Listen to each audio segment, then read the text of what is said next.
Halo teman-teman, kembali lagi ketemu dengan Andi di channel King Kosi Raja Kos. Teman-teman sudah lihat video saya sebelumnya tentang kos LV, kos Las Vegas, ada di playlist ya, silahkan dicari kalau mau lihat apa sih itu kos Las Vegas. Nah, ternyata saya sudah mendapatkan solusinya bagaimana menghadapi kos Las Vegas itu. Teman-teman penasaran gimana? Silahkan simak videonya sampai selesai.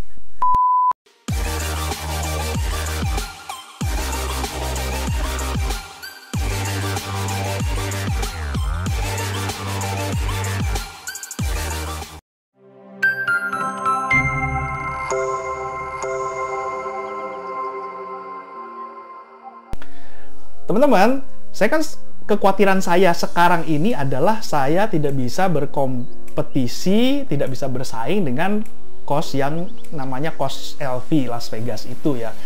Nah, tapi ternyata secara tidak sengaja, kemarin tuh saya kayak disodorkan solusi gitu loh. Disodorkan solusinya nih loh, solusinya seperti ini gitu ya. Nah, solusinya seperti apa? Ini sebenarnya agak lucu ya, agak lucunya gini. Di komunitas kos, lagi-lagi komunitas kos ya, jadi teman-teman betapa pentingnya komunitas kos itu buat kita. Jadi di situ kita akan mendapatkan banyak ilmu, banyak informasi, kita bisa saling berbagi. Jadi teman-teman kalau belum gabung, silahkan gabung di ARKI, Asosiasi Rumah Kos Indonesia. Caranya gimana?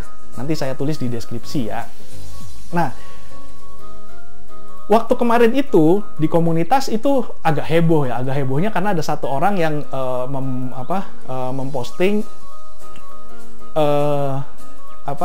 iklan sama ada gambarnya gitu, Di situ captionnya tertulis narasinya seperti ini: Anda butuh surat nikah siri yang yang bisa digunakan untuk ngekos dengan pasangan gitu. Silakan hubungi nomor sekian. Waduh, heboh ya. Wah, pada bercanda, pada saling ya inilah, pokoknya saling nyinyir segala macam. Kok ada ya bisnis seperti itu gitu.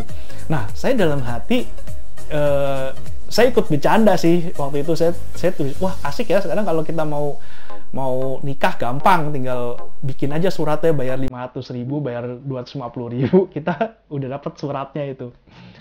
Nah, waktu itu dalam hati saya mikir, saya ini kan kosnya itu kalau misalnya ada cowok cewek mau sekamar itu kan saya pasti minta surat nikah ya, surat nikah atau entah KK atau KTP yang alamatnya sama, yang membuktikan bahwa mereka itu keluarga, itu baru bisa. Kalau yang tidak bisa membuktikan mereka itu pasutri, biasanya saya tolak. Nah, saya mikir, besok kalau bisnis ini berkembang ya, bisnis jasa bikin surat nikah aspal itu berkembang, kos saya nih bisa berkembang juga nih. Jadi tidak perlu takut nih untuk bersaing dengan kos LV. Kenapa? Karena orang tuh pasti gampang banget tuh dapat surat itu gitu ya. Nah, sekarang kalau ternyata dengan segampang itu untuk mendapatkan surat nikah, saya bilang ya itu sebenarnya saya dalam hati kecil saya itu bersyukur. Kenapa? Karena ya ntar orang datang bawa surat nikah, ya udah saya bisa terima kan. Apakah saya harus mengecek keaslian surat itu?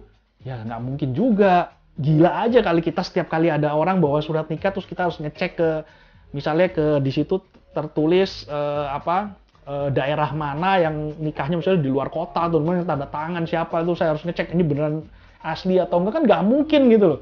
Nah, jadi mau nggak mau kan kita cuma percaya aja dengan dokumen yang dikasih itu gitu loh.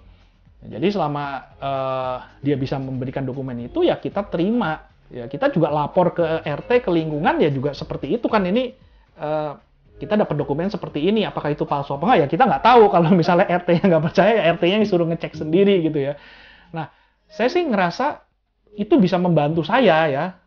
Terus terang aja, karena pertama tidak mungkin saya cek, dan yang kedua kalaupun ternyata itu palsu ya, itu udah bukan kesalahan saya lagi, itu udah bukan kesalahan tim saya lagi gitu, dan itu bukan dalam tanda kutip dosa tim saya lagi.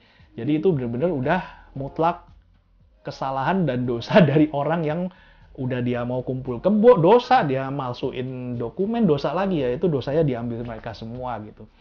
Nah, jadi kadang-kadang teman-teman yang seperti itu di satu sisi